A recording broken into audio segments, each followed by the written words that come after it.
शलाकया गुरुन्मीलितं येन तस्मै श्रीगुरवे नमः। श्रीचैतन्यमनोभीष्टं स्थापितं येन भूतले स्वयं रूपकदा मह्यं ददाति स्वपदान्तिकम्। वन्देऽहं श्रीगुरोः श्रीयुतपदकमलं श्रीगुरून् वैष्णवांश्च श्रीरूपं स अग्रजातं सहगणरघुनाथान्वितं तां सजीवं साद्वैतं सावधूतं परिजनसहितं कृष्णचैतन्यदेवं श्रीराधा कृष्णपादान् सहगणललिता श्रीविशाखान्वितांश्च नमा ॐ विष्णुपादाय कृष्णप्रेष्ठाय भूतले श्रीमते भक्तिवेदान्तस्वामिन्निति नामिने नमस्ते सारस्वते देवे गौरवाणी प्रचारिणे निर्विशेषशून्यवादी पाश्चात्यदेशतारिणे नमो महावदान्याय कृष्णप्रेमप्रदायते कृष्णाय कृष्णचैतन्यनाम्ने गौरत्विषे नमः। हे कृष्ण करुणा सिंधो दीनबंधो जगत्पते गोपेश गोपिका कांत राधा कांत नमोस्तुते। तप्त कांचन गौरांगी राधे वृंदावनेश्वरी वृषभानुसुते देवी प्रणमामि हरिप्रिये। वाञ्छाकल्पतरुभ्यश्च कृपा सिन्धुभ्य एव च पतितानां पावनेभ्यो वैष्णवेभ्यो नमो नमः। जय श्री कृष्ण चैतन्य प्रभु नित्यानंद श्री अद्वैत गदाधर श्रीवासादि गौरभक्तवृंद। हरे कृष्णा कृष्णा कृष्णा हरे हरे हरे राम राम राम हरे हरे। मूकं करोति वाचालं पंगुं लंघयते गिरिं यत्कृपातमहं वन्दे श्रीगुरुं दीनतारिणम्। नानाशास्त्रविचारणैकनिपुणौ सद्धर्मसंस्थापकौ लोकानां हितकारिणौ त्रिभुवने मान्यौ शरण्याकरौ राधाकृष्णपदारविन्दभजना नन्देन मत्तादिकौ वन्दे रूपसनातनौ रघुयुगौ श्रीजीवगोपालकौ अन्याभिलाषिता शून्यं ज्ञानकर्माद्यनावृतम् आनुकूल्येन कृष्णानुशीलनं भक्तिरुत्तमा सर्वोपाधिविनिर्मुक्तं तत्परत्वेन निर्मलं ऋषिकेण ऋषिकेश सेवनं भक्तिरुच्यते। अतः श्रीकृष्णनामाधि न भवेद् ग्राह्यमिन्द्रियैः सेवोन्मुखे हि जिह्वादौ स्वयमेव स्फुरत्यदः। अनासक्तस्य विषयान् यथार्हम् उपयुञ्जतः निर्बन्धः कृष्णसम्बन्धे युक्तं वैराग्यमुच्यते। So last time we had completed the Raganuga sadhana bhakti description, and we had entered to Bhava Bhakti description in chapter 17. Yes. So just to quickly have this overview in hand, that is the major part of Nectar of Devotion East division is description of sadhana bhakti. Almost close to 14 to 15 chapters have been described about this. Then within the sadhana bhakti, when we say there are two divisions within it, Vaidhi sadhana bhakti and Raganuga sadhana bhakti. So what is the difference? What is the difference?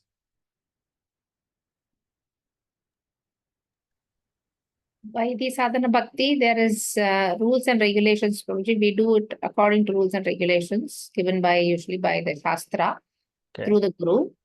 Then Raganuga bhakti is spontaneous love for the Lord.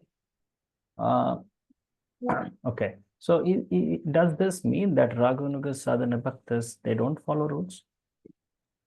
They do, but there is some spontaneous love also. So it is the what do you call, the impetus is different between the sadhana bhakti and Vaidhi. They do with love towards Krishna. In Vaidhi bhakti, they do as rules and regulations, but in Raganuga bhakti, they gain that love towards Krishna and with that strong belief, they follow the rules and regulations. Not exactly. Prabhuji, in Vedic Sorry sadhana, to say that because I just want the exact answers. That's why. It's Ah. greed, it's Yes, the right Greed word. for need Yes. to love. follow a specific personality. The specific personality who is actually Ragatmika Bhakta, Prema Bhakti, is it not? So we should not mistake Raganuga Sadhana to be Prema Bhakti or Bhava Bhakti. No. So we Raganuga can see Sadhana. Brajvasis as Raganuga Bhakti, Prabhuji. Say again. Brajvasis can be considered as Raganuga Bhakti. No, Also. no.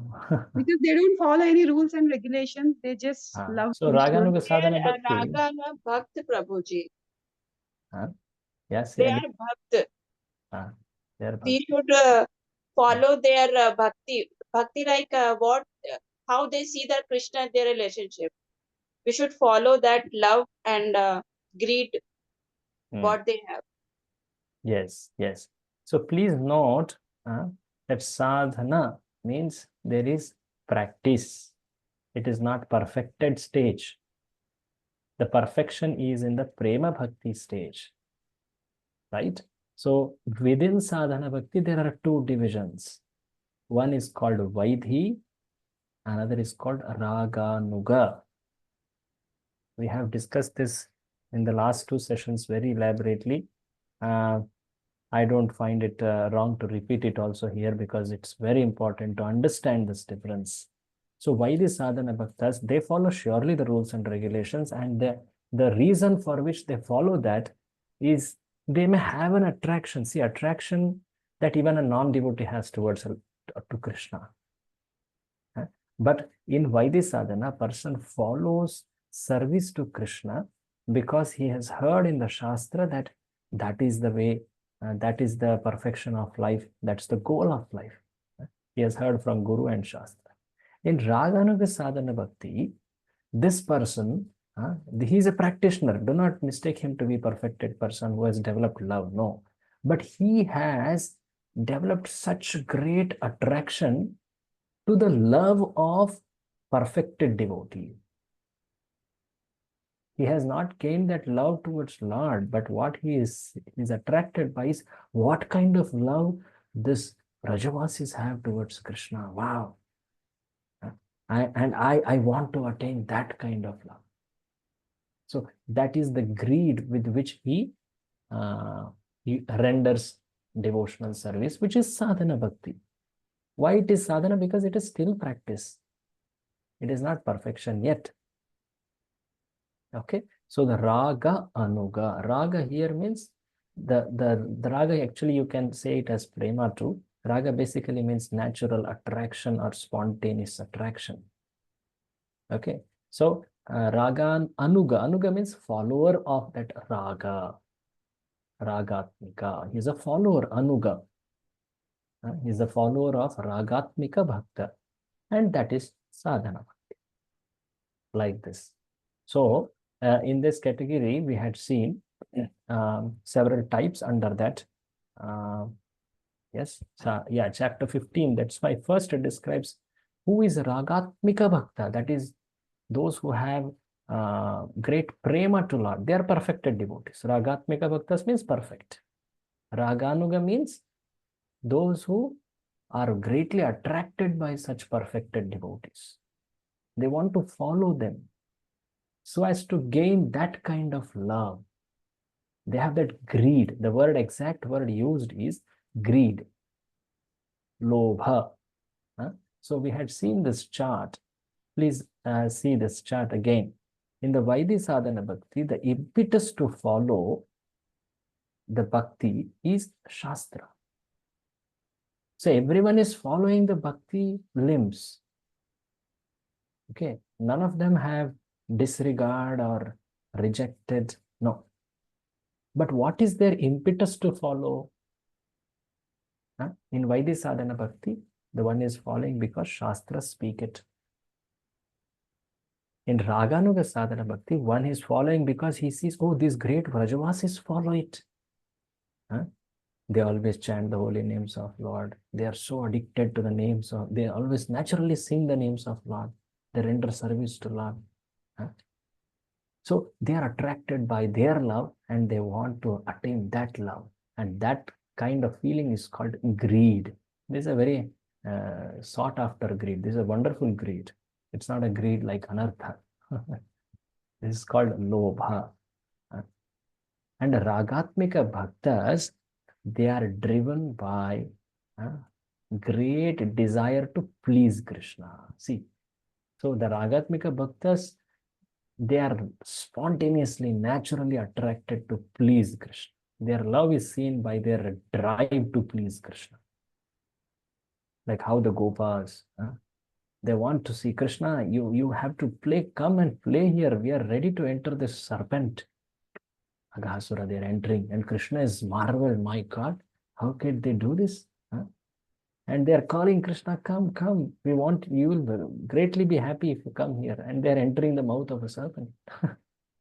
Prabhuji, Yes. does everybody have to pass through the Raganuga Sadhana Bhakti to become a Ragatmika Bhakta? Yes. Okay. So when we say Ragatmika Bhakti, this is specifically with respect to Krishna of Vrindavan. Okay. Yes. There, the other type of love to Krishna in Vaikuntha, that is Vishnu, it is called Prema Bhakti. But Ragatmika Bhakti is a very special category of Prema Bhakti. Okay. And some, to some extent, it is also there in Dwaraka, but it is little mixed with the Aishwarya. knowledge of his powers. Mahatmya Jnana, it's called, or Aishwarya Jnana. Awareness that Krishna is supreme person. Like that. So Ragatmika Bhakti is Vraja Bhakti originally. So those who want to attain Vraja Bhakti, which is Chaitanya Mahaprabhu's greatest gift, Unnata Ujjvala Rasam Svabhaktim Shriyam, they have to follow Raganuga Sadhana Bhakti.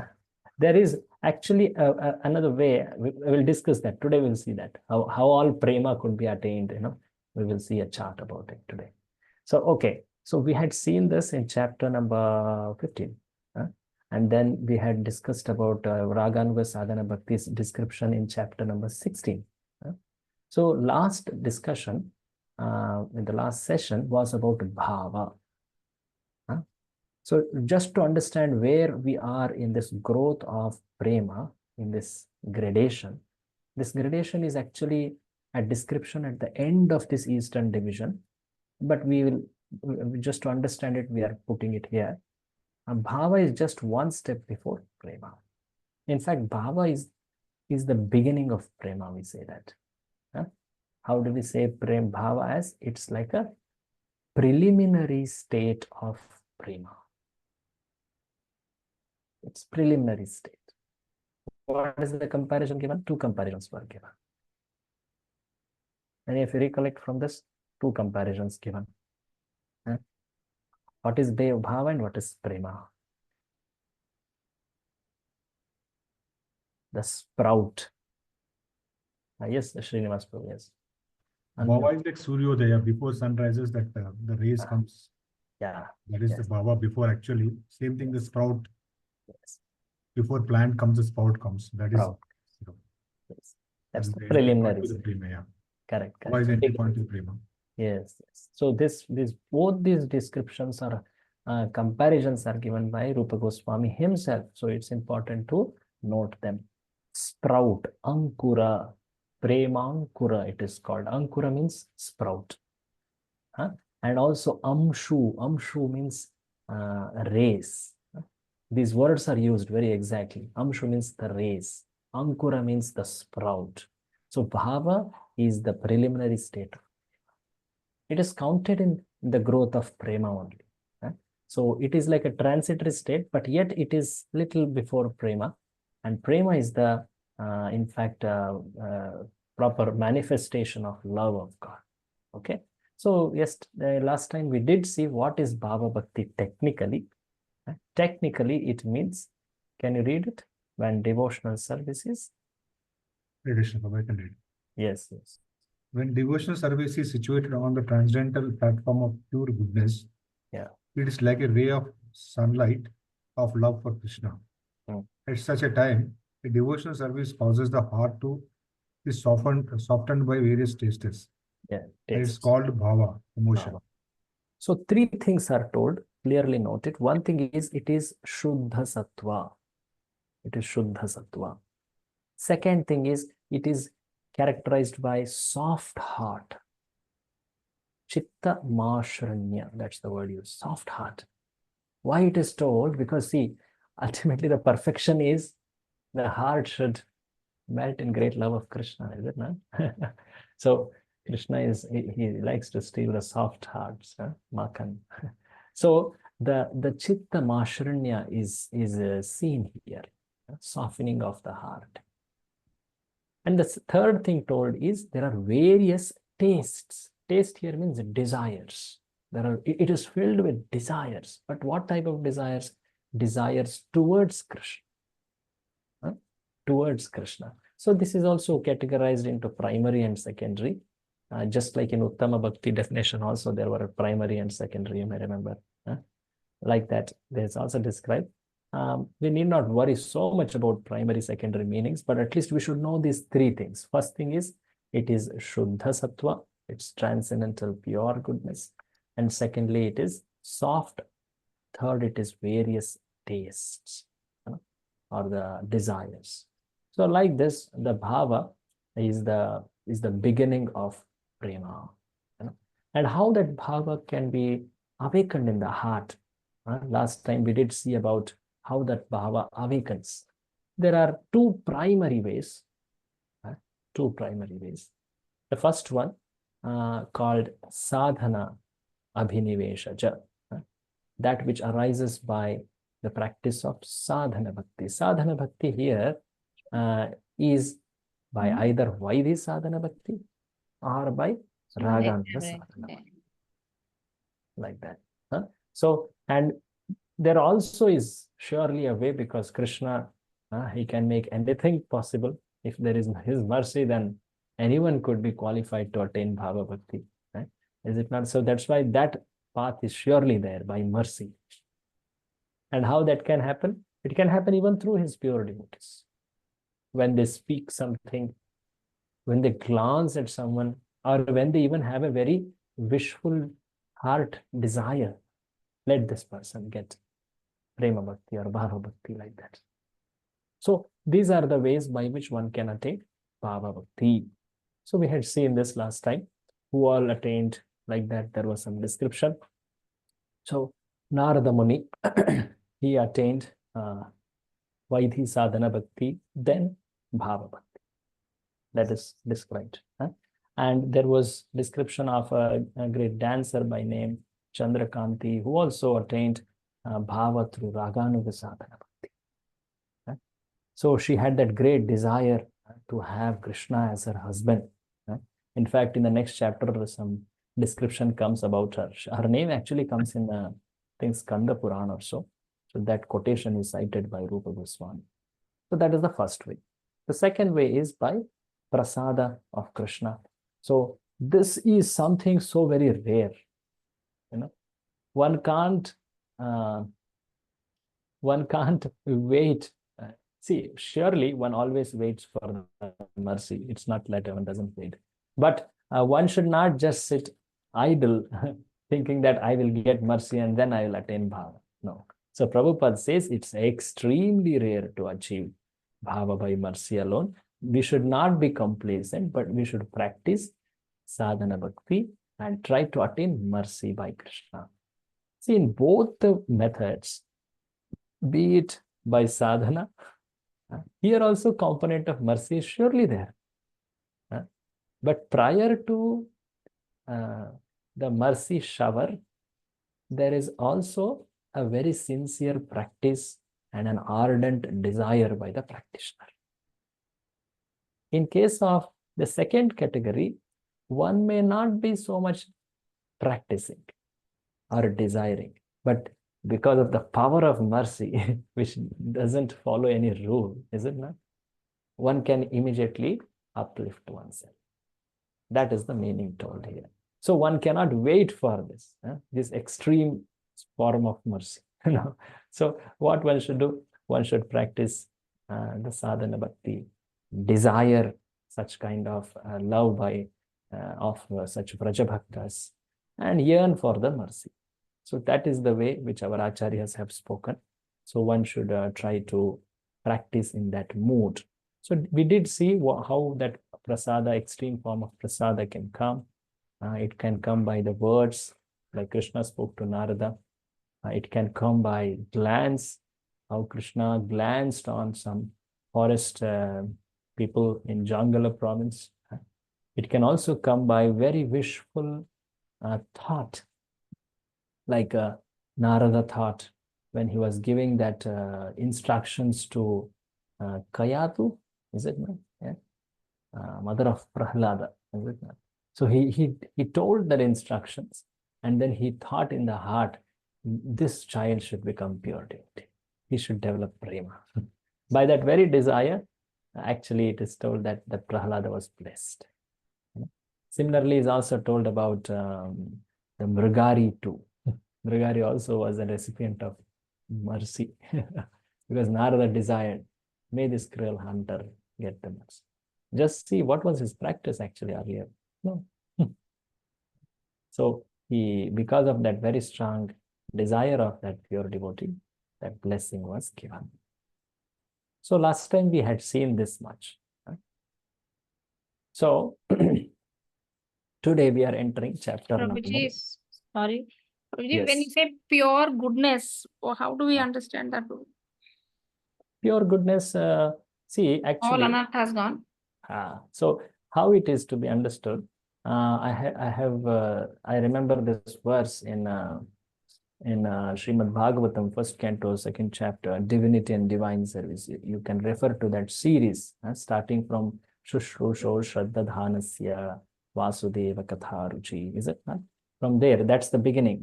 That's the point of Shraddha and Sadhu Sangha. Shushrusho Shraddhadhanasya Katharuchi.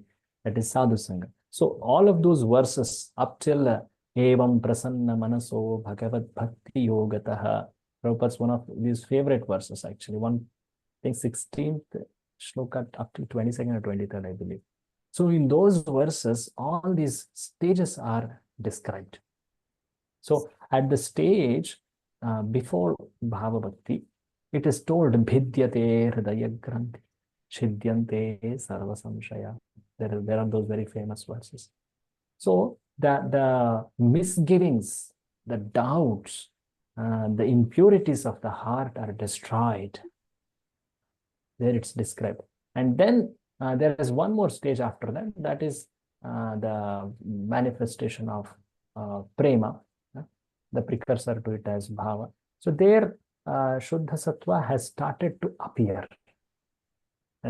Though there is very fine traces, very residual traces of aparadha, which is what is making it different than prema.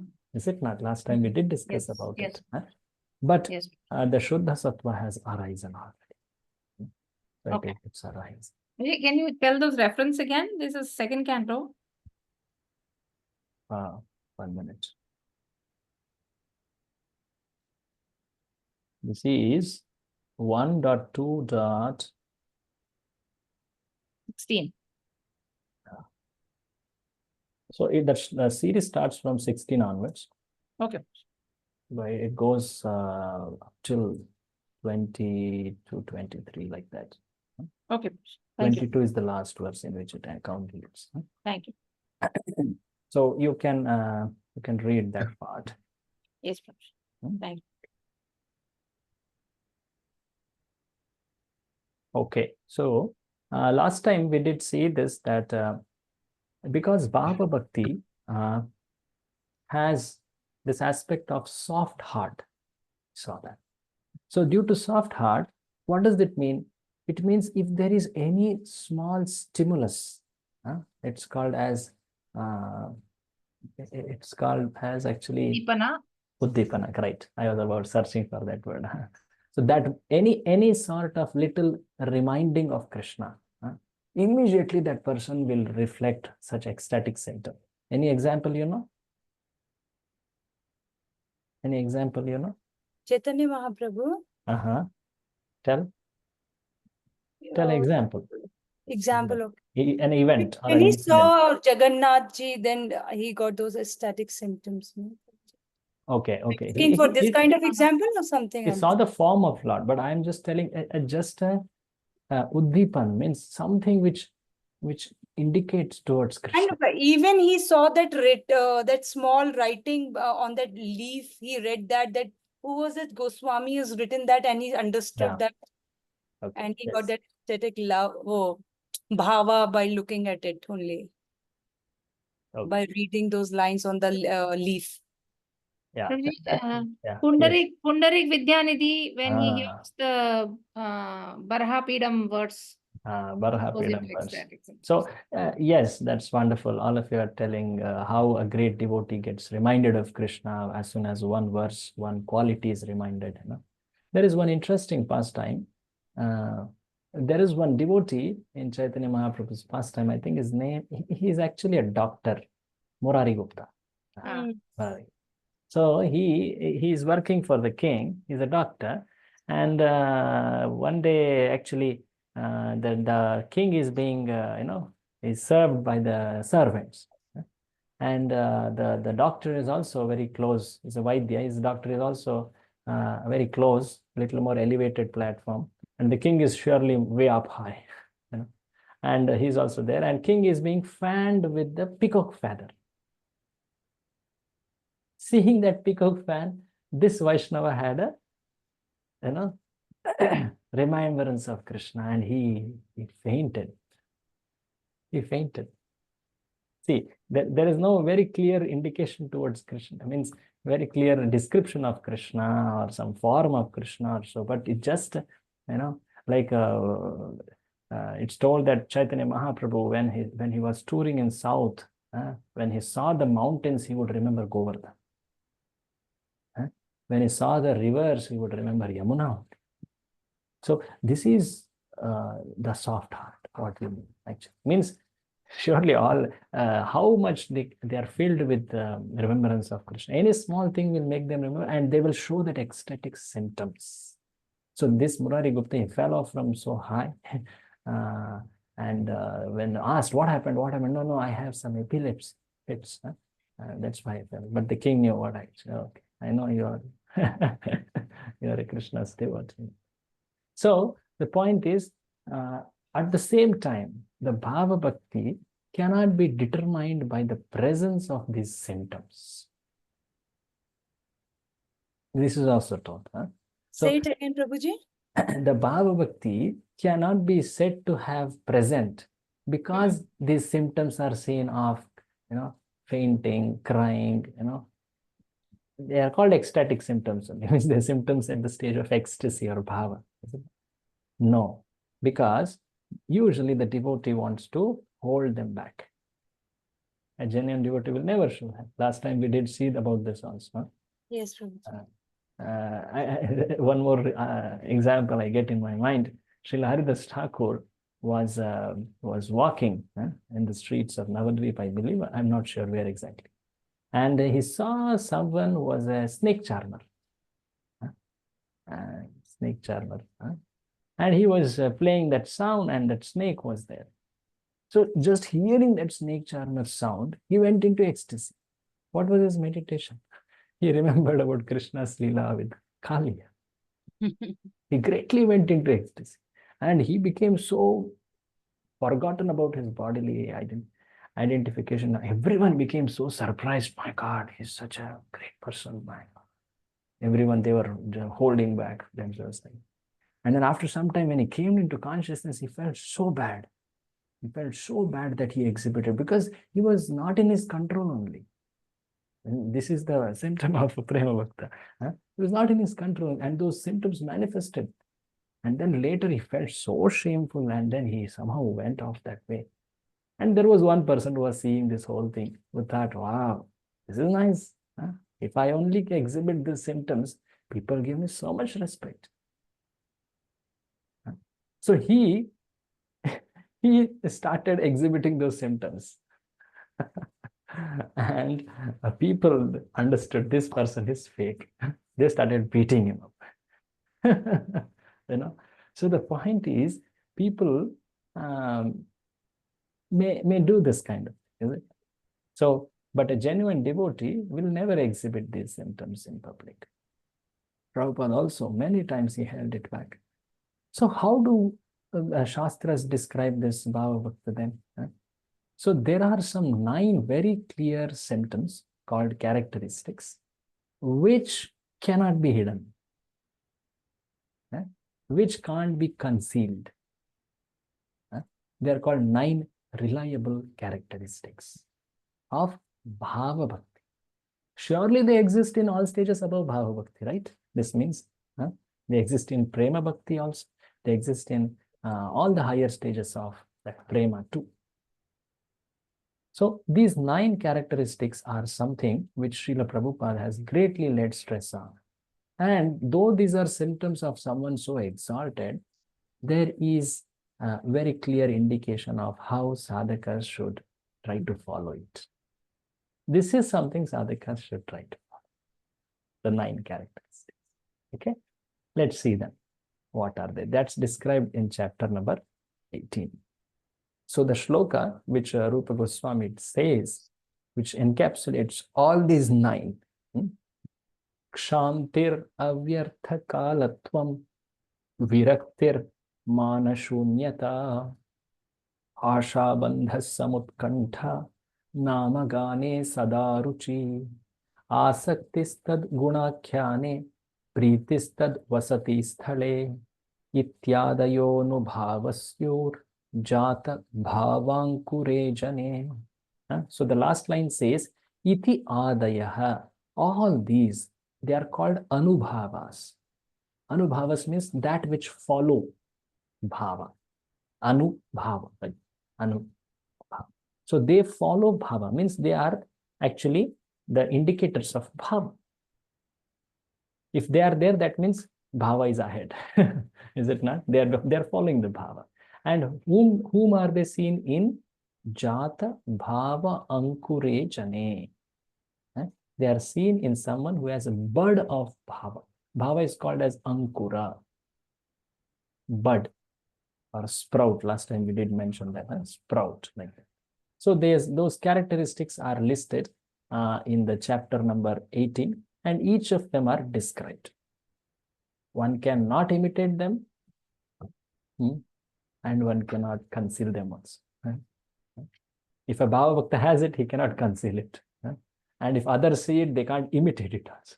So these are the safe indicators for Bhava Bhakti, reliable symptoms of Bhava Bhakti.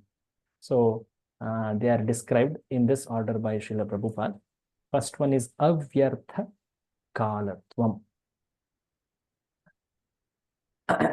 Avyartha means waste. Not waste. Vyartha means waste. Avyartha means not to waste. Sorry. Avyartha kala. No time pass. They know that every second how they are so intent on serving Krishna. So let's see that. We'll describe now reading from chapter 18, the symptoms, the characteristics. Who is reading? Kindly read. Hare Krishna. Yes. Rupa Goswami next describes the characteristics of a person who has actually developed his elastic love for Krishna. The characteristics are as follows. Yes. Number 1, he is always anxious to utilize his time in the devotional service of the Lord. He does not like to be idle. He wants to service always, 24 hours a day without deviation. So you can write avyartha kalatvam. This is the first one. Okay. Second, he is always reserved and perseverant. Perseverant means basically he is like, he's so much tolerant also, in the sense that whatever happens to him, he tolerates and he never fails to try or attempt to serve. That is perseverant. Continue. He is always detached from all material attraction. Virakti. Yes. Or, He does not long for any material respect in return of his activities. He's always. So we will see for each of them the Sanskrit term when they are coming below with their details. There I will show that part. Fifth one.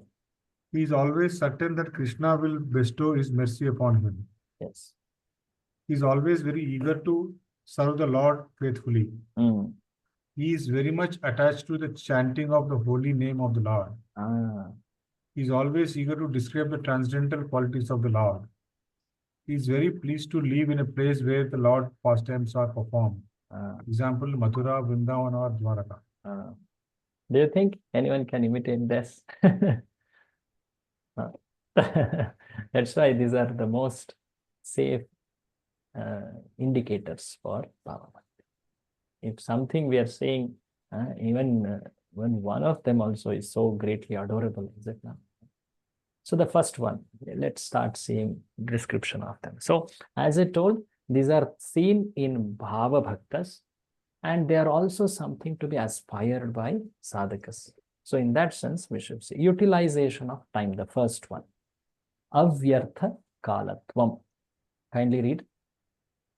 An unalloyed devotee who has developed ecstatic love for Krishna is always engaging his words in reciting prayers to the Lord. Within the mind, he is always thinking of Krishna, and with his body, he either offers obeisances or bowing down before the deity or engages in some other service. During these ecstatic activities, he sometimes sheds tears. In this way, his whole life is engaged in the service of the Lord, with not a moment wasted on any other engagement. So, with his words, he is praising the Lord, reciting prayers to the Lord. With his mind, he is always thinking of Lord. With his body, he offers obeisance to the deity or servant and as such. So with his words, vacha, manasa, kaya, he is always engaged in service.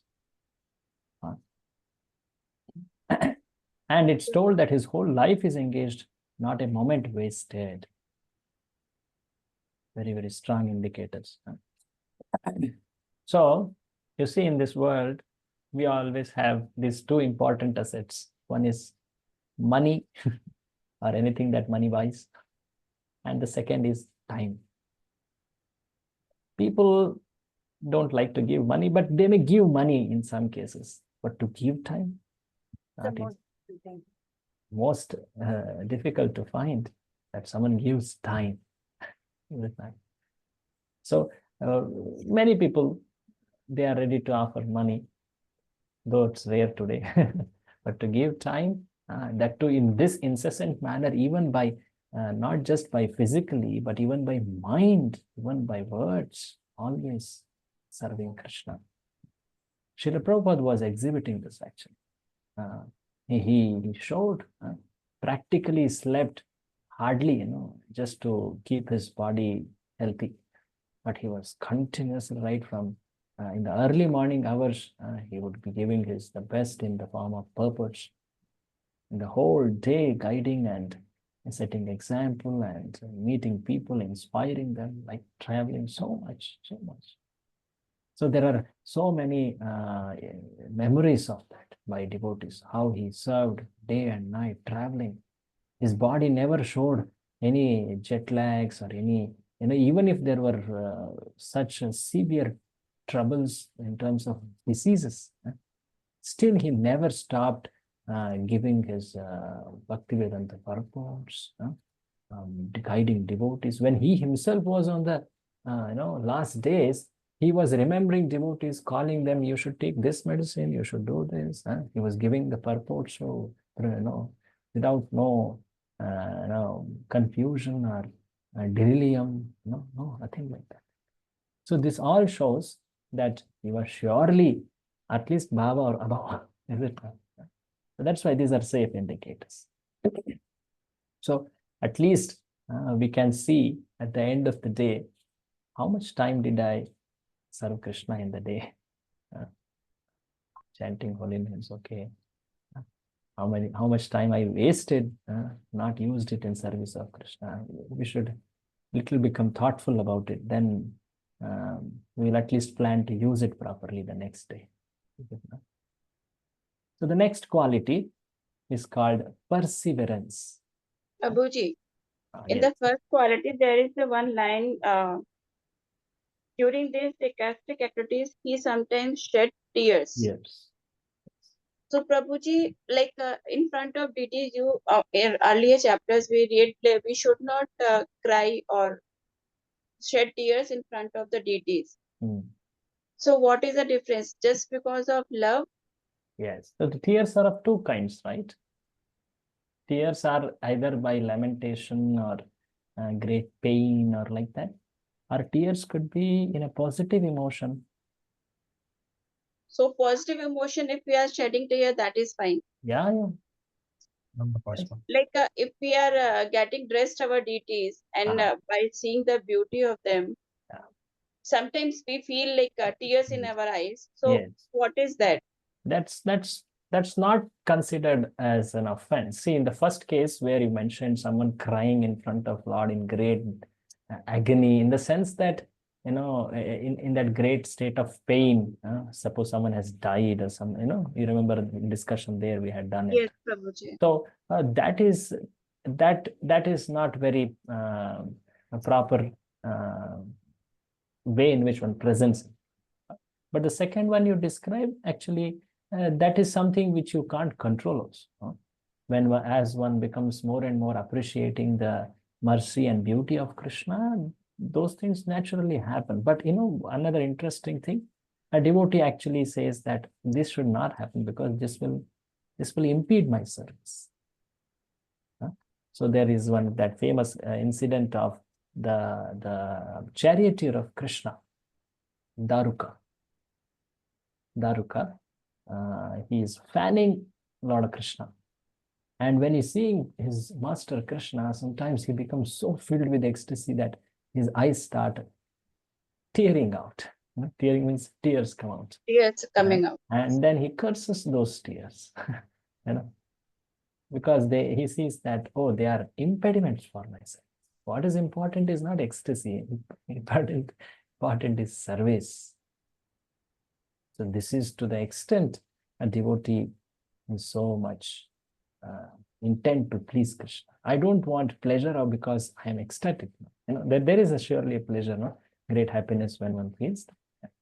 So it is not condemnable happiness or something, but devotee even finds, refinement there. He wants only pleasing Krishna. If my happiness of even ecstasy is coming in the way, I will not want it. Like that. But Prabhuji, is it wrong if we share our pain with Krishna and cry in front of him? I can't share my pain with anyone, but I can share my pain with Krishna. But then that's not wrong. That's not wrong. In fact, in the stage of Vandana, it's perfect. One should share one's heart with Krishna. There is no wrong. See, I think maybe you're understanding that when we said one should not cry in front of Lord, that's what you're getting? Yes, Prabhuji. Yeah. Okay. So crying out of grief or crying out of pain. Crying out of grief, desperate. There, if you remember, if someone is in that state of great unhappiness because of loss of some loved ones, and he has not yet composed himself to come in front of Lord to appreciate, yes, I am at least in front of Lord. So then such kind of periods, one is told to hold back from coming to temple because one is strongly identifying oneself with body yet. Loss of someone else as connected to the body.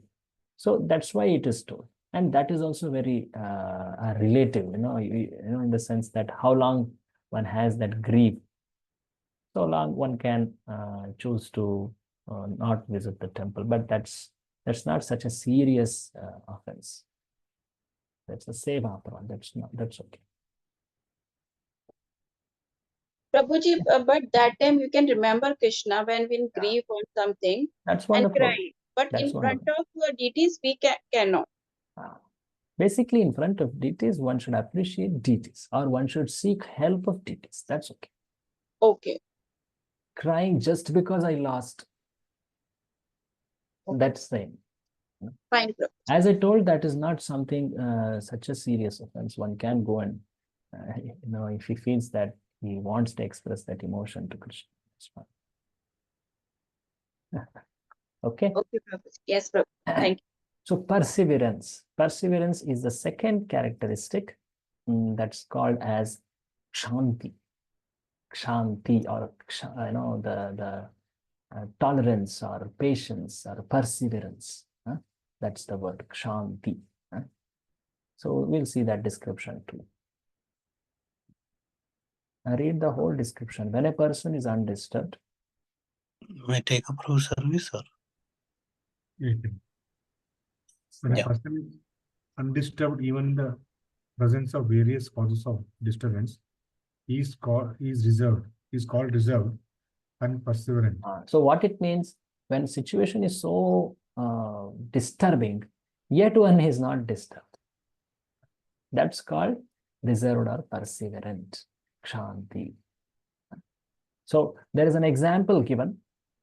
We all know this example, famous from King Parikshit. King Parikshit, very seemingly insignificant mistake he did, but he was cursed at once to even die. What all he did in life, he did such unimaginable feats. How he ruled, practically people felt it is like the rule of his forefather Yudhishthira or even Ramachandra, like that. He kept even Kali at bay by his expert administration.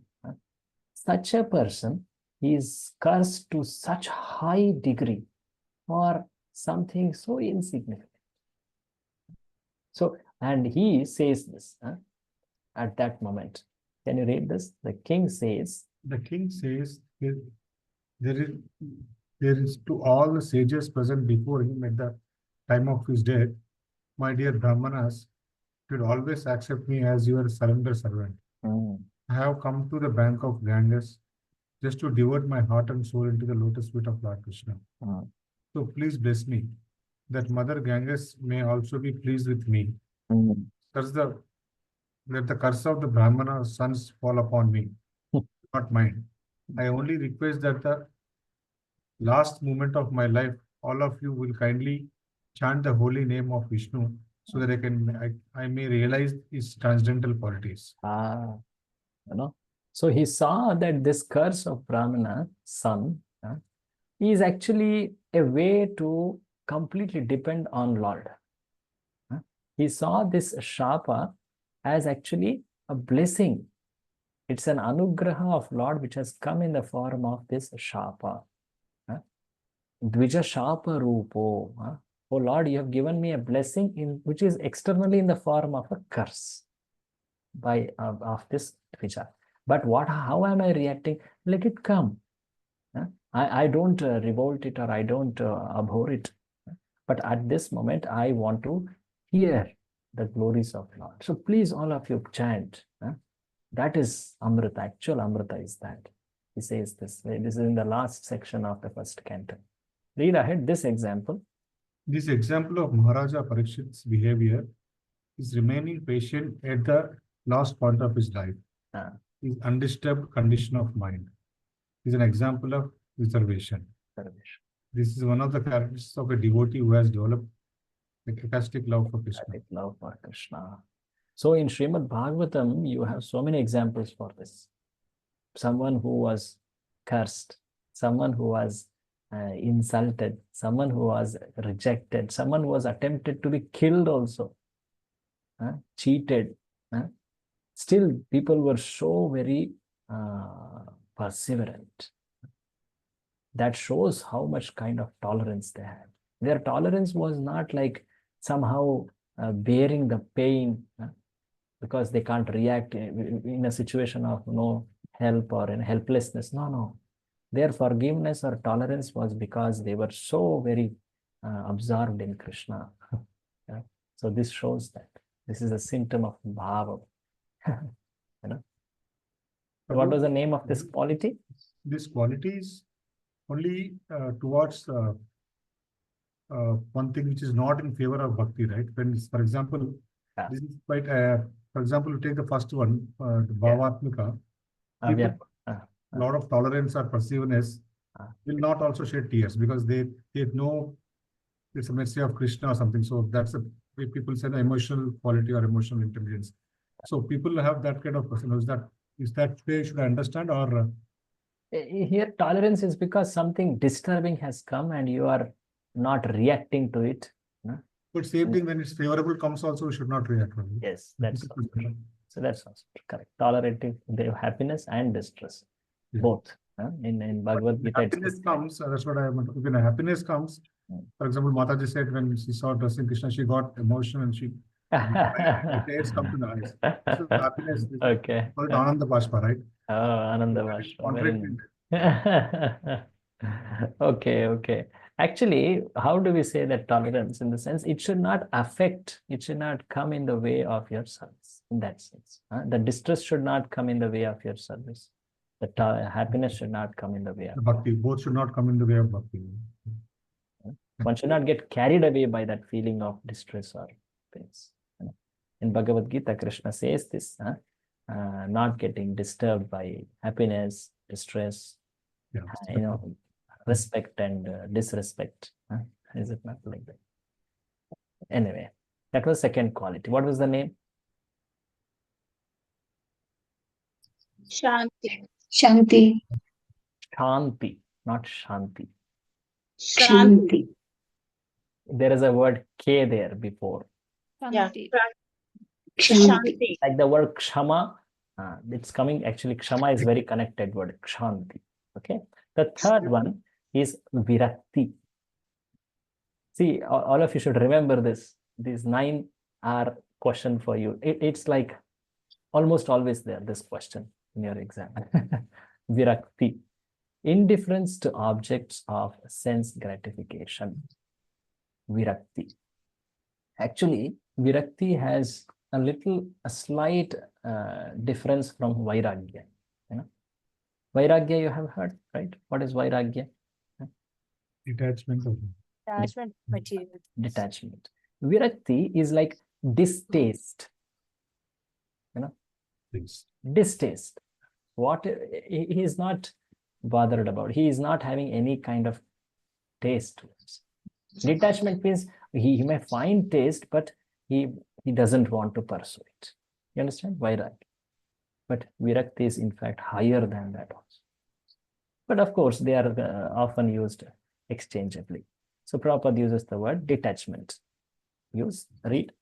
Someone else would like to? Hare Krishna, Prabhu, may I? Yes, read. You can read the full thing. The senses are always. Yeah. Hare Krishna. The senses are always desiring sense enjoyment. But when a devotee develops transcendental love for Krishna, his senses are no longer attracted by material desires. This state of mind is called detachment. So there are multiple examples told here. Surely the example of Bharata is something foremost. King Bharata, the son of Rishabhadev, that person, Rishabhadev's son Bharata, first foremost person. In fact, till then, before them, it was called Ilavrita Varsha because he was such a great king. One of the meanings of the word Bharata Varsha is because of this king also. There are many Bharatas, Ramayanas Bharata, Dushyanta son Bharata, and this is another Bharata. This Bharata is also very greatly glorified. So the interesting thing about this Bharata is he at the prime, in fact, he achieved so much in his life, and then at that moment he renounced. He renounced, and we know that same famous pastime. He goes to the forest, Pulahashrama, and there, by Lord's inconceivable arrangement, he gets attracted to the deer. But anyway, that instance of he actually renouncing, he was in the bhava. Actually, when that even seemingly attachment happens towards deer, he was in bhava. True. So there is a very famous description of his detachment. Read. And the extent in which he was having such a distaste is graphical. Read it. Emperor Bharata was so attracted by the beauty of the lotus feet of Krishna that even in his youthful life, he gave up all kinds of attachments to family, children, friends, kingdom, etc., as though they were untouchable stools. Oh my God. There cannot be a much greater example like this. Huh? So he was malavat, the word is used. Huh? So it doesn't mean that he saw them like that. He was seeing the attachment on the bodily platform as so despicable like stool. Yes. So his detachment is a starking example. Read ahead, Emperor Bharata provides. Emperor Bharata provides a typical example of detachment. He had everything enjoyable in the material world, but he left it. This means that detachment does not mean artificially keeping oneself aloof and apart from the allurements of attachment. Even in the presence of such allurements, if one can remain unattracted by material attachment, he is called detached. In the beginning, continue reading. In the beginning, of course, a neophyte devotee must try to keep himself apart from all kinds of alluring attachment. But the real position of a mature devotee is that even in the presence of allurements, he is not at all attracted. This is the actual criteria of detachment. Detachment. Do you get any other example in Shastric reading of yours? Someone so exhibiting such detachment? Ambarish Maharaj. How? He had everything, but he was using in the service of Krishna. Okay. Okay. Yes. That all the Rajrishis were Prabhuji.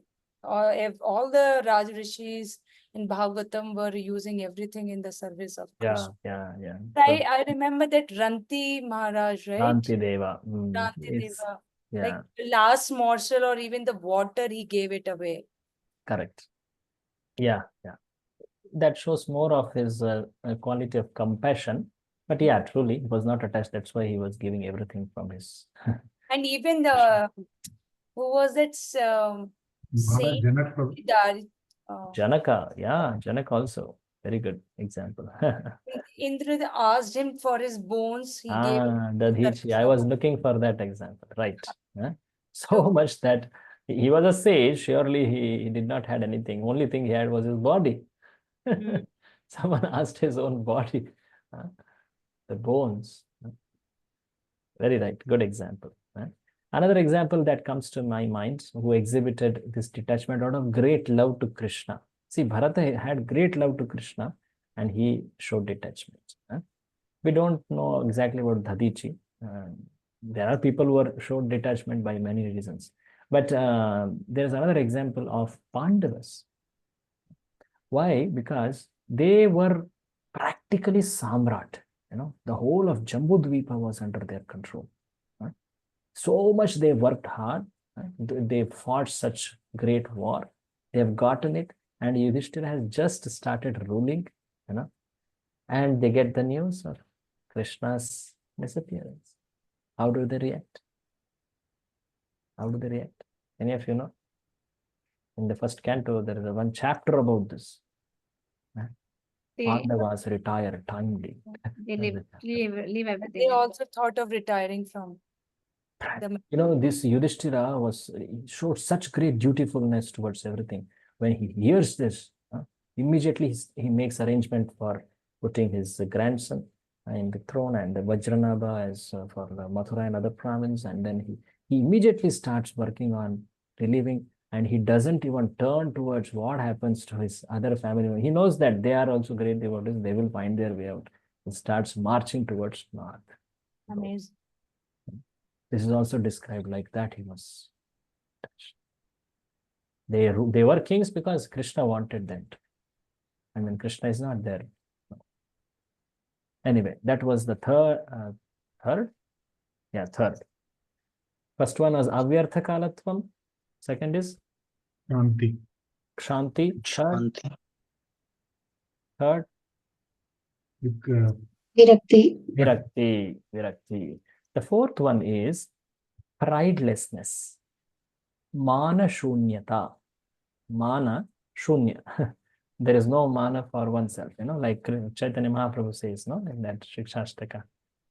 Amanina, amanina, like that. Read. Yeah, pridelessness. When a devotee, in spite of possessing all the qualities of pure realization, is not proud of his position, he is called prideless. In the Padma Purana, it is stated that King Bhagirath was the emperor above all other kings. Yet he developed such ecstatic love for Krishna that he became a mendicant and went out begging even to the homes of his political enemies and untouchables. He was so humble that he respectfully bowed down before them.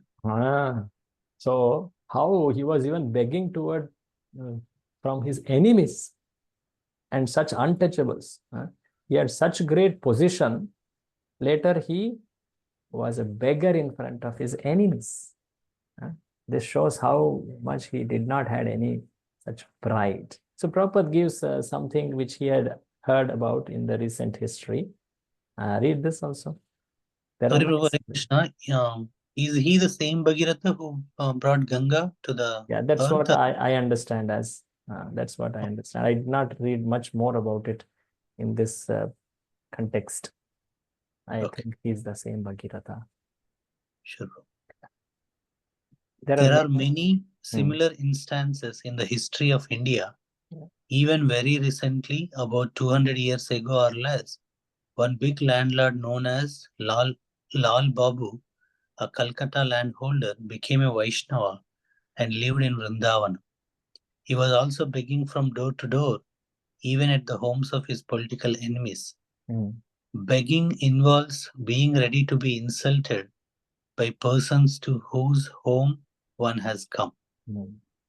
That is natural, but one has to tolerate such insults for the sake of Krishna. The devotee of Krishna can accept any position in the service of Krishna. Yes. So all these qualities should be seen as stemming from their great love to Krishna.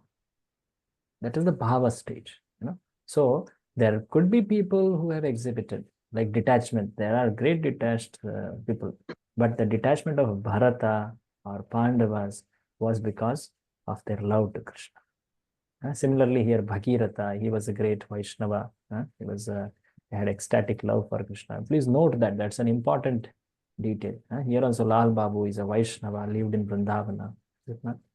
One another example comes to my mind. Srila Bhaktivinoda Thakur. He goes to beg. Actually, there is an instance he goes to beg. You know why?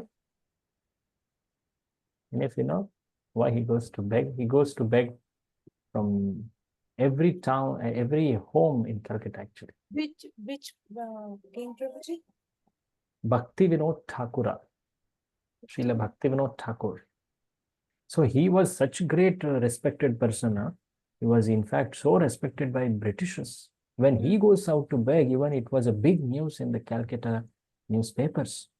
He goes to beg because he wants to build Yoga Pitha, the birthplace of Sri Chaitanya Mahaprabhu, which he has just got it from the indication by Srila Jagannath Das Babaji Maharaj. You may know that story of how he did it. So then he goes out. Everyone should be contributing something to build Chaitanya Mahaprabhu's this birth site temple. So he goes and he begs, everyone just give me 1 rupee, I think 1 rupee, 1 paise, something I don't remember. Everyone he asks, and that becomes a headline in the newspaper. He goes and begs from every home. So that also shows his quality of pridelessness. Do Goswamis come in this category, Prabhu, because they left everything, right, for Chaitanya Mahaprabhu's cause? Correct. Truly, why not? Prabhuji, I don't know if it's the right example. There's one pastime where one Mataji was willing to even give her body to someone for the service of the Lord or something like that. In Shastra this comes? One pastime, yes, Prabhu. Sorry, I don't recollect. Don't know. Yes. Sorry. If it comes, I'll do. Okay. Thank you. Fifth one. This is something very interesting. Fifth one. Asha Bandha. Asha Bandha. Something which we all love to have this.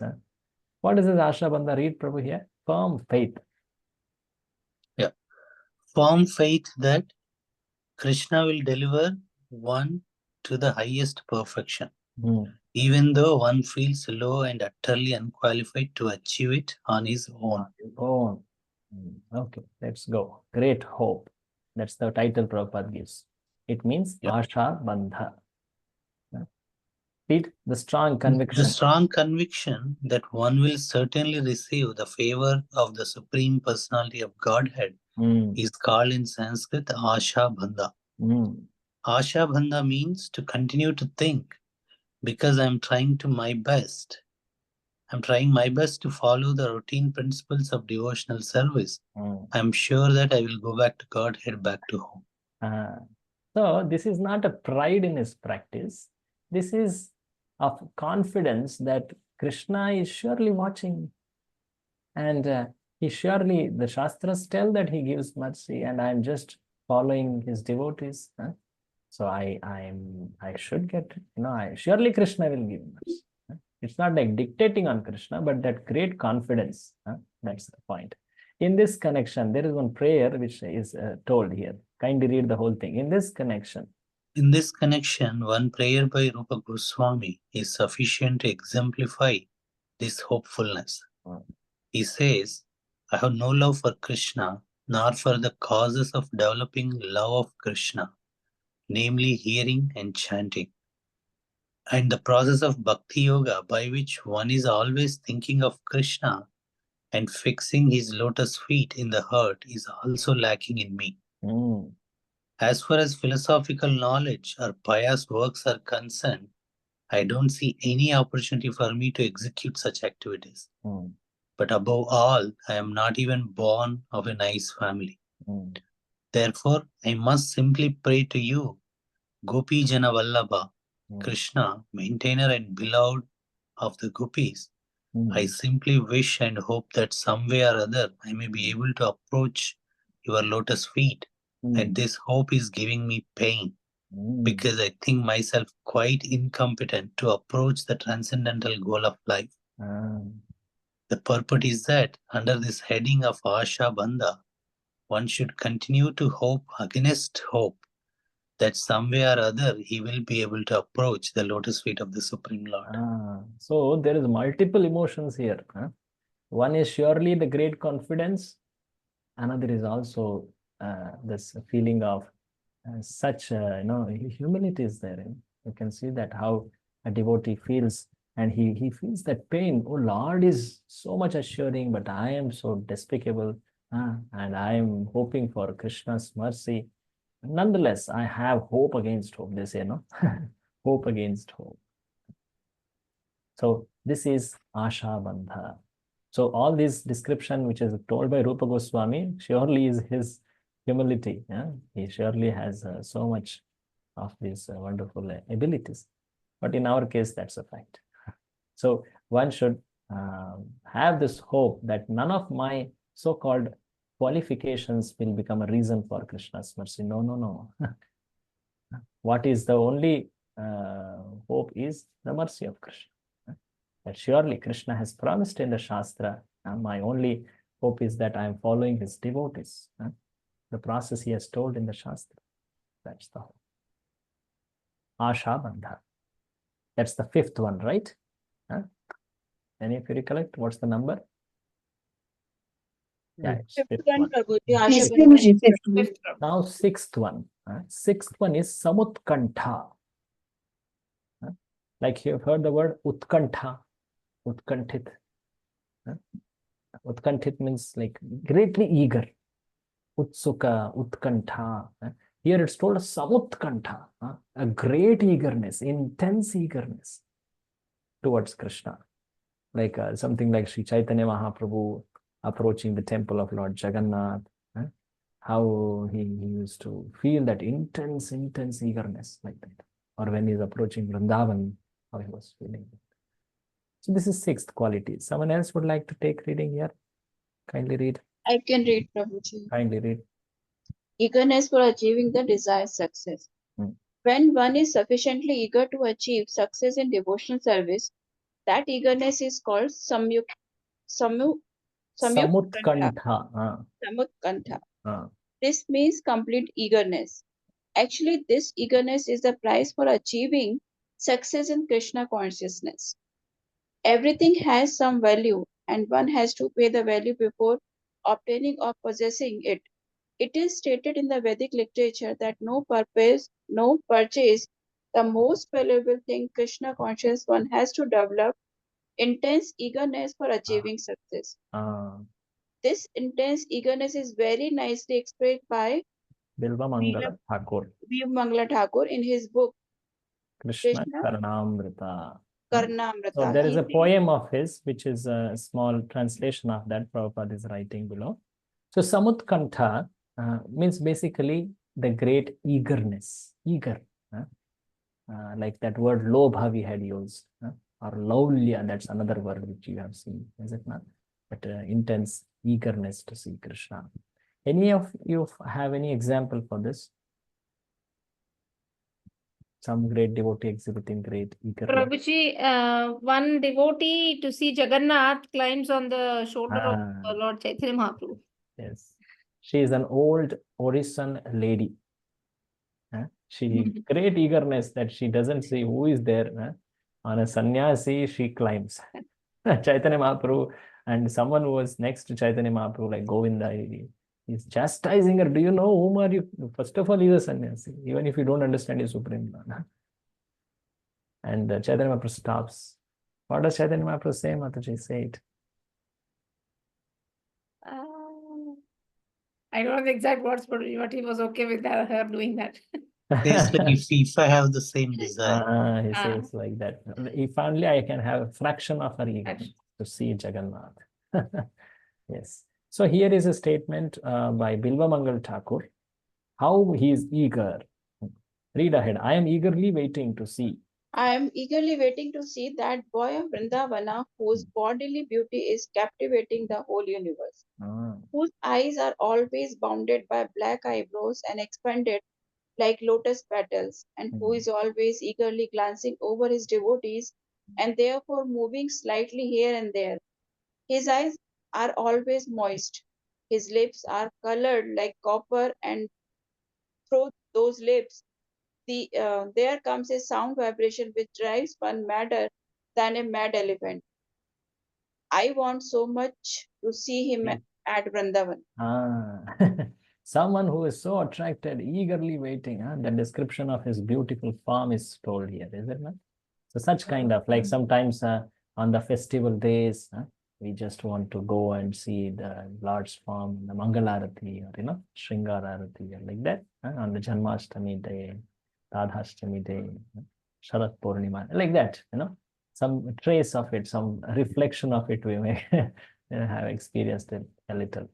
So a Bhava Bhakta expresses this kind of eagerness.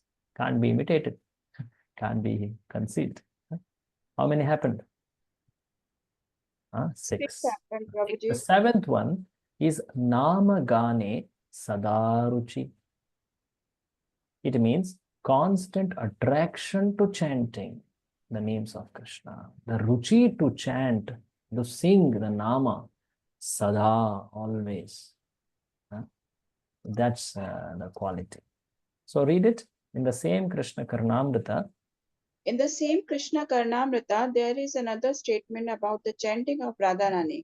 It is said by one of the associates of Radharani, O Lord Govinda, the girl who is the daughter of King Vrishbhanu is now shedding tears, and she is exactly chanting your holy name, Krishna Krishna. Krishna. In great anxiety, she is chanting your name, O Lord, told by Lalita Devi to Krishna. Radharani is chanting your name incessantly, so much attached to your name. That's Nama Gane Sada Ruchi. The next quality is the 8th quality. I hope all of you are noting it. 8th quality, Asakti Tad Guna Khyane. Akhyana means to describe, to glorify. Tad guna akhyana means his gunas. So the great attachment or addiction, the word used is addiction to glorify Krishna. They are addicted to glorify Krishna. That's quality number 8. Someone else would like to read? 8th one. I'll read. Yes, read. Attachment, eagerness to describe the Lord's transcendental qualities. Attachment for chanting the glories of the Lord is also expressed in the Krishna Karnamrita as follows. What shall I do for Krishna, who is pleasing beyond all pleasurable conceptions and who is naughtier than all restless boys? The idea of Krishna's beautiful activities is attracting my heart, and I do not know what I can do. Some except from Birla Mangal Thakur's meditation is told. His activities are so attracting, his qualities are so attractive to my heart. So that's the 8th one. The last one, the number 9, is Pritis Tad Vasati Sthale. Simple words. His Vasati, that is the place where he resides, that's the Dham. Priti, great attachment to stay in the Dham. There may not be great comforts, there may not be the desired facilities, but one just loves to stay in Dham because it's the place which reminds him of Krishna, her of Krishna. That is the preeti they have towards the Dham.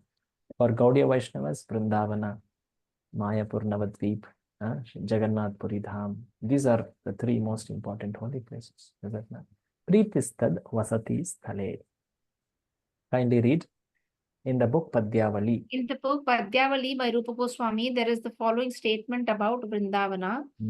In this place, the son of Maharaj Nanda used to live with his father, who was king of all cowherd men. In this place, Lord Krishna broke the cart in which the Shakatasura demon was concealed. At this place, Damodara, who can cut the knot of our material existence, was tied up by his mother Yashoda. So like this, a devotee remembers, this place Lord did this place Lord did this. So much love is seen in his words. A pure devotee. A pure devotee of the Lord Krishna resides in the district of Mathura of Vrindavana and visits all the places where Krishna's pastimes were performed. At these sacred places, Krishna displayed his childhood activities with the cowherd boys and Mother Yashoda. The system of circumambulating all these places is still current among devotees of Lord Krishna, and those coming to Mathura and Vrindavana always feel transcendental pleasure. Actually, if someone goes to Vrindavana, he will immediately feel separation from Krishna, who performed such nice activities when he was present there. That's the power of the Dham. It's not just a regular place where someone did some activity. No, the power of Dham is so surcharged. You can all experience whenever you go in the association of devotees, is it not? Some elevated devotees, some Maharajas, or some parikramas when we take part in. If someone goes to Vrindavan, Prabhupada would always glorify. So much fond of Vrindavan, Prabhupada was. He glorified Vrindavan and he brought the whole world to Vrindavan. So, and Krishna, though Krishna saw that this devotee of his was going to every place in the world to glorify Vrindavan, but at the last moments, he wanted him to come back to Vrindavan. He never felt left off because he went out of Vrindavan. No, Krishna arranged his departure at the very place of his appearance. That's Vrindavan. So, someone who goes to Vrindavan can feel that separation. Prabhupada says this. So, sometimes people who, others, not necessarily devotees, they may also go and stay there and exhibit some kind of attachment to it, towards the Dham. It's wonderful. And Prabhupada describes about them, such attraction for remembering. Can you read? Continue. Kindly read, continue. Anyone else would like to take reading? Who was reading? Prabhuji, can someone read, Prabhuji? I'm sorry. I just need to step out for a moment. Yes. Kindly read, someone, please. Can I read too? Yes, Prabhu, read. Such an attraction for remembering Krishna activities is known as attachment for Krishna. They are impersonalist philosophers and mistakes. However, who by a show of devotional service want ultimately to merge into the existence of the Supreme Lord. They sometimes try to imitate a pure devotee's sentiment for visiting the holy places where Krishna had his pastimes, but they simply have a view for salvation, and so their activities cannot be considered attachment. So they may exhibit such kind of sentiment. Oh, Krishna, this place he stayed. Huh? Oh, Krishna, he did this activity here. But that sentiment will not last long. That imitation can be understood in just over a period of time. Huh? So Rupa Goswami specifically says this attachment, which this nine symptoms of bhava which are shown, especially the last one he is describing, the attachment exhibited by pure devotee to Krishna, it cannot be imitated by karmis, jnanis. They can't do this kind of imitation. Because this kind of symptoms are so rare. So the bhava bhakti which we are studying is not something which can be imitated. Someone who see it may get affected. Wow, what a kind of quality he is exhibiting. One may find that attraction, but to imitate is very difficult. Kindly read ahead. For a person who simply wants to have liberation and to merge into the impersonal Brahma Jyoti, attachment to Krishna is not possible to acquire. This attachment is very confidentially kept by Krishna and is bestowed only upon pure devotees. Even ordinary devotees cannot have such a pure attachment for Krishna. So knowing this, whenever we see such kind of symptom in such elevated Vaishnavas, we should greatly respect them, and in fact we should serve them. We should pray to them. Right? So this is the the best action which is suggested. Such kind of devotees should be taken benefit of by association, by hearing from them, by serving them. That's told in Upadeshamrita also like that. So sometimes now actually the description goes towards what is called as attachment. Imitation. It is called as abhasa. Abhas matlab something like glimmer. The glimmer. I don't know how to say that. It looks like that, but it is not exactly that. So. Replica, Prabhu. Hare Krishna.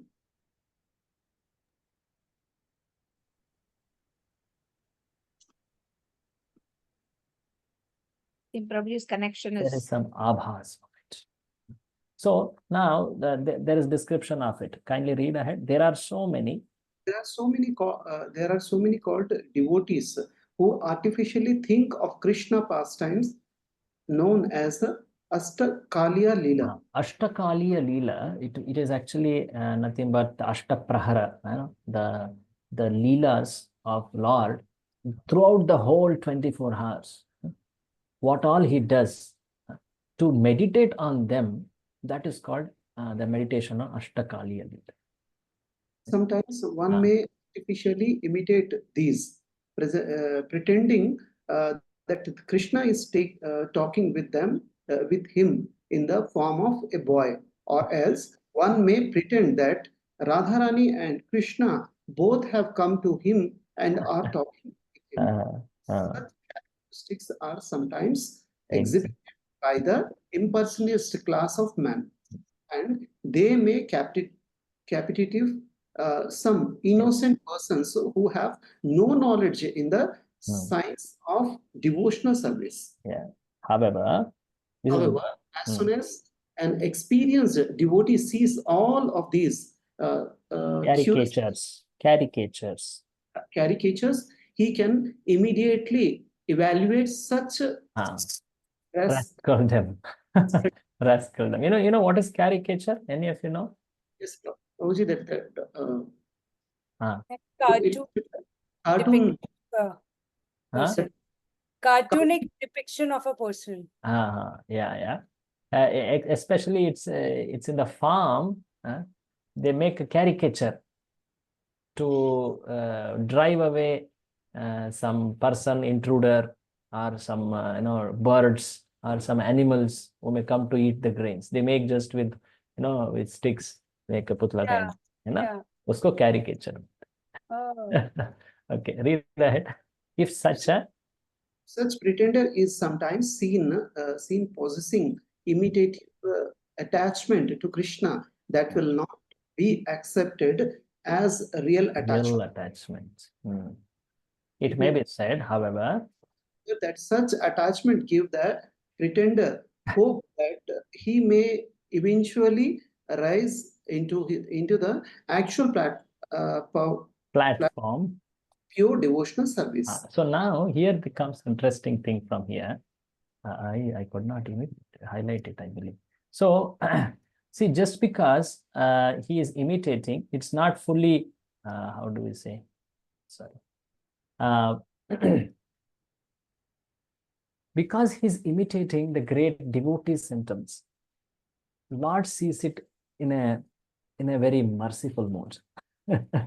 Here is another side of the story. See, one thing is one understands they may be doing out of a bad motive or a wrong motive. They may be desiring not especially association of Krishna or so.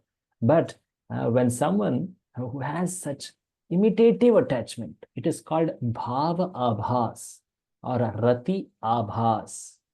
Abhas, as we already saw, it's an imitative attachment.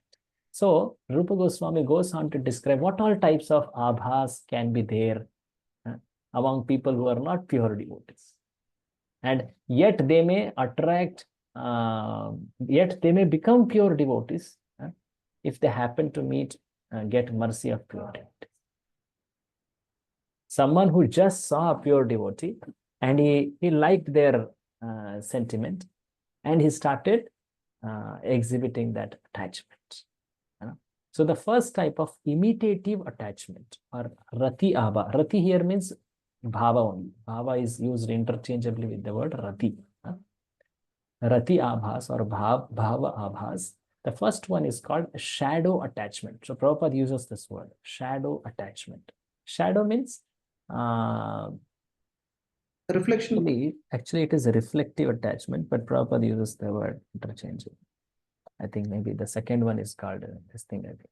So it is pratibimbahabhas. It's a reflection. And the second one is para attachment. Prabhupada uses the word. Okay. So one is pratibimbahabhas, another is called chaya abhas. So please leave away these English terms. I think I have misplaced them. Pratibimba abhas is a reflection. In two ways you can find that abhas. One is reflection, another is shadow. So reflection, it appears very much like the object, but it is disconnected from the object. I say again, reflection is very much looks like the object, but it is not in connection with that object. But shadow, it may appear hazy, but it is in connection with the object. Yes, Prabhu. You understand how? Yes, Prabhu. Okay. Yes. So, pratibimba abhasa is actually, in the heart of hearts, people are, those who are exhibiting this attachment, they may have this desire like liberation, gain respect, or like that. And such kind of symptoms also, they may appear. It's actually very outward. It's very much superficial, But because if they happen to get association of pure devotees, it can become bhava. It can become bhava. That's the power of association. On the second side, the second one is chaya abhas, shadow. The chaya has two meanings actually. The one meaning of it is actually something which is how do they use that word? Spectacular. That's also another meaning of it, chaya. Another meaning is shadow. Chaya means. So in chaya abhas, the intent is there is a material curiosity in a person. So they may exhibit some bhava, which appears like bhava, but it's not truly. They may experience a shadow of ecstasy when they join kirtan, they visit holy place, attend big festivals. But because they don't have this desire to get liberated and all, which is very disconnected from Krishna, so they are in a superior position compared to Pratibimba Abhas. And they can be appraised to bhava if they get saintly association. So this is also indicated by Prabhupada here. Yeah, Prabhuji, that means ki if we are like showing we are a pure devotee, but we are not. It's like first one, Pratibimba, right? No, what is the desire? What is the desire within? The desire is of moksha, then that is Pratibimba. The desire is just material curiosity, that is Chaya. Okay. Both are exhibiting, both are imitating. Okay. It's not that. Both are showing that. So like Prabhupada here, I am actually this is quite technical, but I will not enter that. Prabhupada also has very summarized it because in the first part, this comes more in the later parts. So Prabhupada titles it here. The imitative attachment can be divided into two headings. The first one is, what is the name? Shadow attachment. And second is para or transcendental attachment. So Prabhupada points that here, just see. Yeah. Can you read this whole thing? If someone without undergoing the regulative principles of a devotional service or without being guided by a qualified spiritual master, such imitative attachment, this is called shadow attachment. Sometimes it is found that a person actually attached to material enjoyment or salvation has the good fortune to associate with a pure devotee while they are engaged in chanting the holy name of the Lord.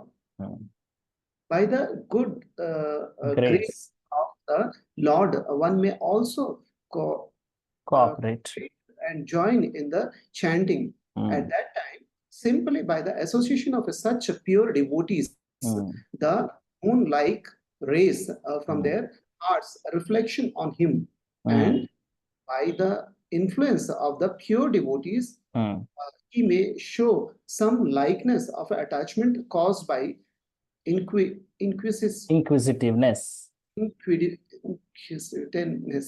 But this is a very flickering, and by the manifestation of such shadow attachment, one feels the disappearance, all material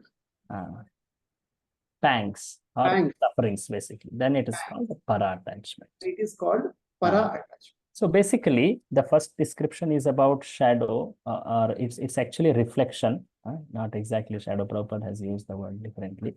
So it is pratibimba abhas, in which a person is desiring some salvation. Note this, or material enjoyment. There is clearly a person's attachment to that. Yet he got a association of pure devotee, and he was influenced by their attachment, and he also exhibited that.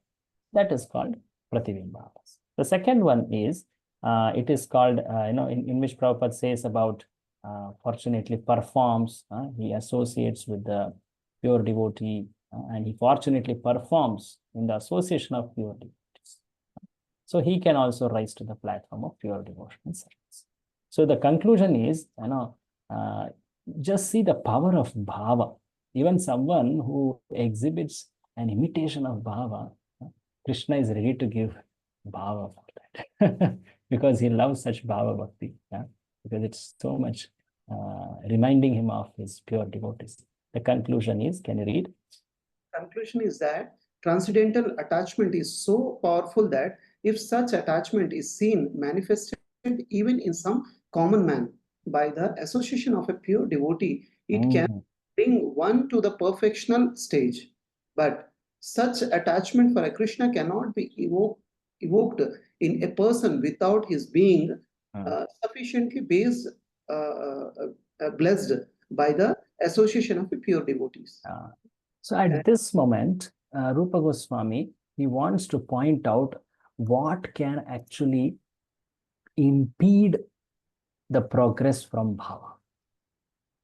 What can stop a person from going ahead to prema. He points that out here. So there are two very clear reasons for one's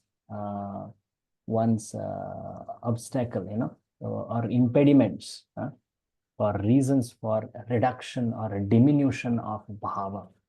The first one, he says, is offense, aparad. So bhava can in fact become destroyed if one commits an offense to great Vaishnava. So he gives even an example. See the example? Dvivida. You know who was Dvivida?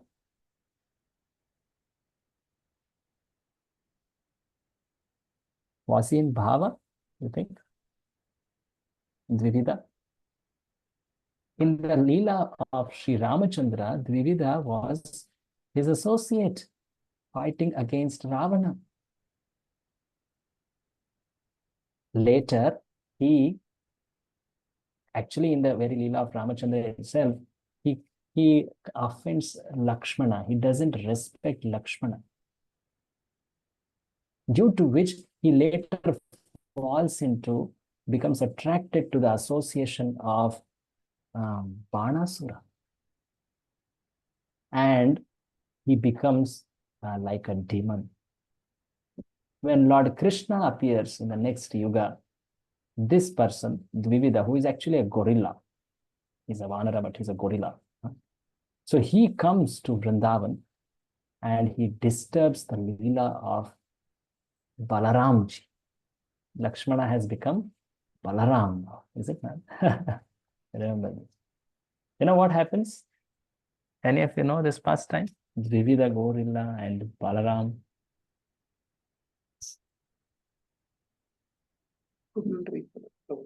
Okay, so he comes to disturb the Leela of Balaramji with his gopis. Then Balaramji fights him, in fact kills him. So Dvivida was in the stage of bhava when Lord had descended as Ramachandra. But just see the power of offense. So this is pointed out by Rupa Goswami. So then if someone commits offense on a lighter degree or a medium grade offense, then bhava will turn into imitation, abhas. It will become abhas. Or if someone does offense in a very slight manner, then the bhava can go into lower rasas, like say Shanta rasa or Dasya rasa, like that, which might have been earlier in the higher category. So the first reason for reduction or diminution of bhava is offense. The second is someone who takes association of impersonalists who are looking for merging into Lord. That also is a reason for reduction of bhava. So we'll see that in the words of Prabhupada, and then we'll go ahead. Someone else would like to take reading? Yeah, continue. Oh yeah, okay. So no one is there. As attachment can be?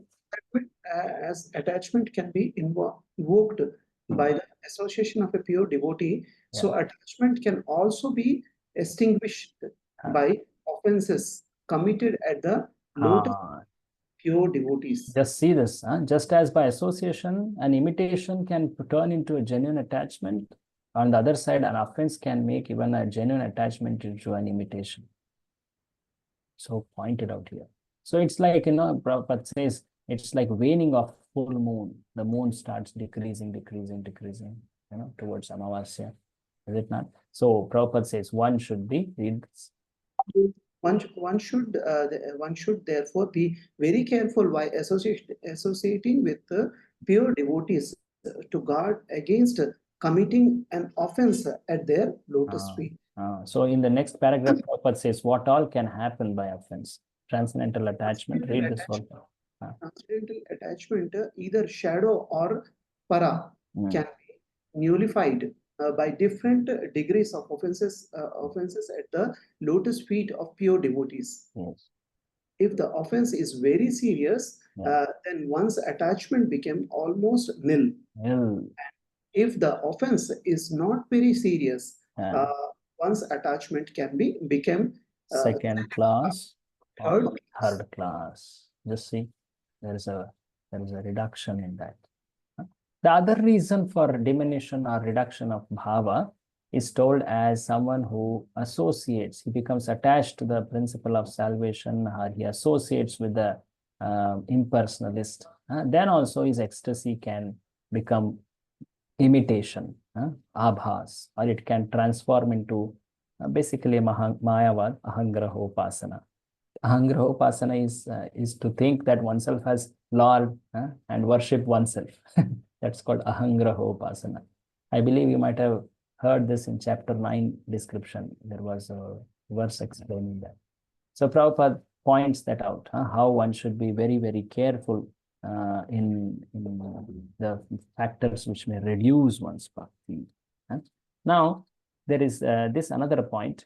Can you read this, Prabhu? If, however, it is seen that a person has developed a high standard of a devotion without having undergone even the regulative principles, it is to be understood that its status of a devotional service was achieved in a former life. Just see. So if sometime when we come across people who show very quick advancement, not in external form only, but even in their faith, in their adherence, in their surrender and all, one should understand that yes, that person actually was very advanced. There might have been some offense that was a block, and because now that is removed, he's showing that development. So the conclusion is, can you read this? Conclusion is that steady progress in a devotional service can be attained only in the association of a pure devotees. So this is the point. Let's see how the association can make even imitation into a genuine attachment, and how it can steadily make one progress ahead. So one should be very careful when he's in association that he doesn't enter into the zone of offense. So Prabhupada brings that out. Now, as a last part of description of Bhava Bhakti, Rupa Goswami says that because Bhava Bhakta, he has a residue of some fault, some fault. As earlier also I was mentioning this. There could be some exhibition of some activities which may be not right in a mundane consideration. There could be some wrong activity which he may accidentally happen from him. So, but yet one should understand that because he has that great attachment to Krishna, it will purify. It will purify. And there is a very nice example told here also. We will see that. Read it. If one can gradually advance his status. A devotional service. This is understood to be due to Krishna himself. If person is completely detached from material enjoyment and has developed pure ecstatic devotion, if he is sometimes accidentally found not living up to the standards of devotional service, one should not be envious of him. So Bhava Bhakta is someone who is yet to achieve prema. So that is what is the distinction here. You see, a premi bhakta will not exhibit this kind of symptom, but Bhava Bhakta, one can find him, he may accidentally exhibit some fault, but that fault will not should not be seen, and it should not be judged, or it should not be pointed at and jeered at. One should not be envious of him. Continue reading. Unflinching faith. Unflinching faith in devotional service in Lord Krishna and in the spiritual master makes one highly elevated in the activities of devotional service. So at this point, Rupa Goswami gives this analogy quoting from Purana, Narsimha Purana. He says that this occasional occurrence of these faults in Bhava Bhaktas should be seen like the pock marks or the marks of rabbit, they say a rabbit, in a moon. Just like those pock marks will not impede the moon's shine. Similarly, can someone complete it? Similarly, devotees little bit faults in devotion service cannot reduce his devotion. Very nice, wonderful. So those exhibition of occasional faults will never become an impediment in this path of shine or Krishna Prema. So one should understand this. So if, okay, like you might have been remembering that 9th chapter's verse, what is that? Apichet Suduracharo, those verses all of you have studied in Gita, is it not? So when one sees such kind of things which happen in a Bhava Bhakta, one should safeguard oneself to be not affected from those faults, if at all it is going to affect you. But never harbor envy. That's a warning which is told. So this example is important to remember. Can you read this moon analogy, Prabhu? Prabhu, but one devotee who is in Bhava stage also can fall down, right? Yeah, it can. In Bharata stage, is correct. In the stage of that Bhava stage also is yes. Not attached to D. Yes. So if you think, I don't know what is the definition of small mistake and a big mistake. So that is also a trap, right? If you see, it means something very like durachar. The word is used in Gita, no? Apichet sudurachara, abominable activities. Sometimes it happens accidentally. Surely it is not an intended mistake. One should not mistake it to be like intentional or make an excuse from that quotation. No. So it is for sadhakas like us to never breed envy or talk ill against such kind of power. Can you read this below? There are pock marks on the moon. There are pock marks on the moon, but the beauty of its soothing light makes one disregards them and consider the moon beautiful. Beautiful. So Narasimha Purana especially tells this example. You may remember it's quoted there also in 9th chapter of Gita. A little fault in a devotee in the midst of volumes of devotional service is not to be counted as a fault. Prabhupada points that out. So it's told in this book also, in the book in front of you. The same thing is told in this presentation. Unlimited volumes of transcendental bliss as part of some material defect cannot act in any way. The purifying thing, that is attachment to Krishna, is already there. It's just a matter of time. Kshipram bhavati dharmatma. A little fault in the midst of the volumes cannot be counted as fault. So like this, Bhava Bhakti is described. So we saw in the last session the description of definition of Bhava Bhakti and the ways one attains it now. So today we saw the characteristics which are like unimitable and it cannot be hidden also, is it not? Those kind of symptoms, 9 of them. Please remember all of them. They are the names, you should remember them actually. Avyartha Kalatvam up till Preetistad Vasatis Thale. So the next description is about Prema Bhakti. Okay. So what we will do is we will just see the introduction to Prema Bhakti, because the definition of Prema Bhakti is very interesting. Prabhupada says, can you read ahead? So we are entering chapter number 19. Okay. Yeah. So we would need one more class for completing this last chapter, and that will be the conclusive class on our description of this section. So we will begin this and we will complete it in the next session on Friday. Chapter 19. Read, Prabhu.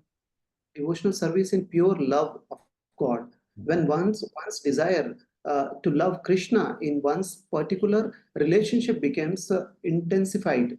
This is known as pure love. So the word used is intensified.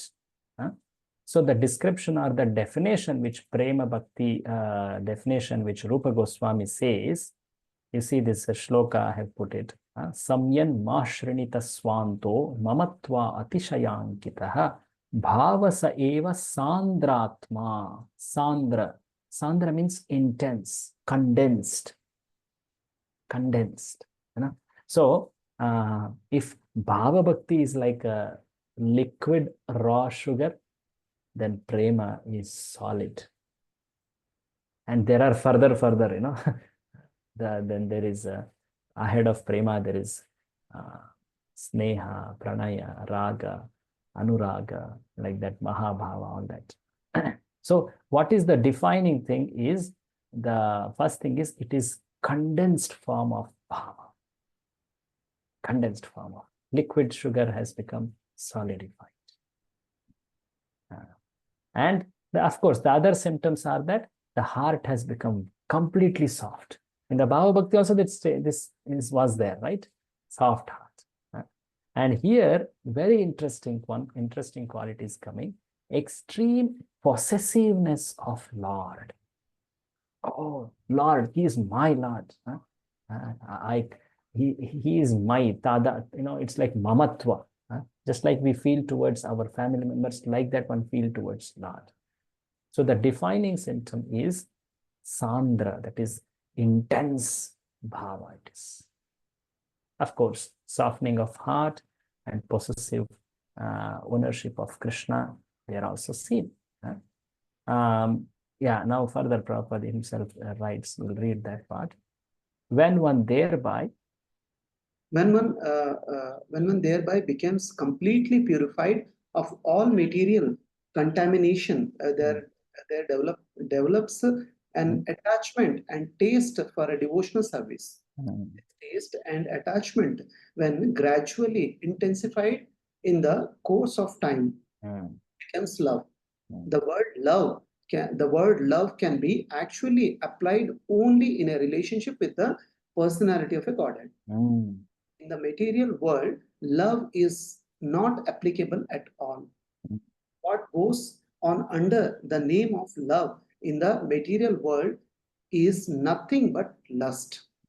There is a gulf of difference between love and lust, like the difference between gold and iron. You may remember we had discussed this, is it not? Gold and iron and like that. So continue reading. When lust is completely transferred to the supreme Godhead. The concept of kinship is completely reposed in him. Such accepted as a pure love of God by great authorities like Prahlada and Uddhava and Narada. These are all great Premi Bhaktas. So kinship means mamata. Mamata, I hope you get this. Mamata means he's mine. Krishna is mine. I want to, he's like so intimate to me. The sense of mamatva, possessive mentality.